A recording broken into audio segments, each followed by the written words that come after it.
আজ বাংলাদেশের জনগণ, আপামর জনগণ, কৃষক শ্রমিক মেহনতি মানুষ, বিএনপি পরিবার সকলেই বাংলাদেশে খুশি হয়ে আলহামদুলিল্লাহ বলেছেন।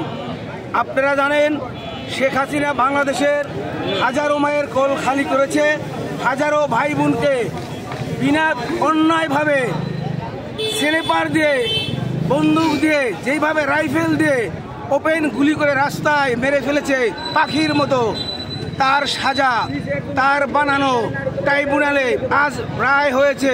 এই রায় বাংলাদেশের মানুষ সাদরে গ্রহণ করেছে, বাংলাদেশের মানুষ আনন্দ উল্লাস করতেছে।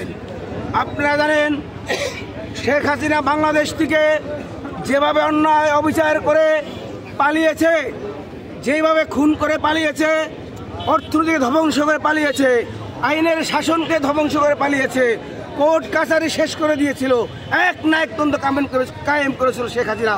তাই আইনের তরফ থেকে যে গজব নাজিল হয়েছে, সে গজবের জ্বালায় বাংলাদেশ থেকে সে তার পরিবার সহ, আত্মীয় স্বজন সহ বাংলাদেশ থেকে পালিয়েছে।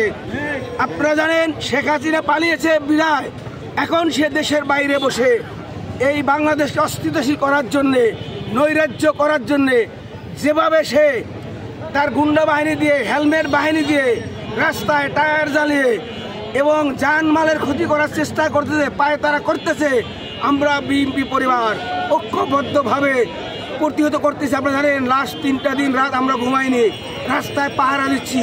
আমরা যেখানে ওই সন্ত্রাসী বাহিনী পাবো আমরা ধরে আইনের হাতে তুলে দেবো,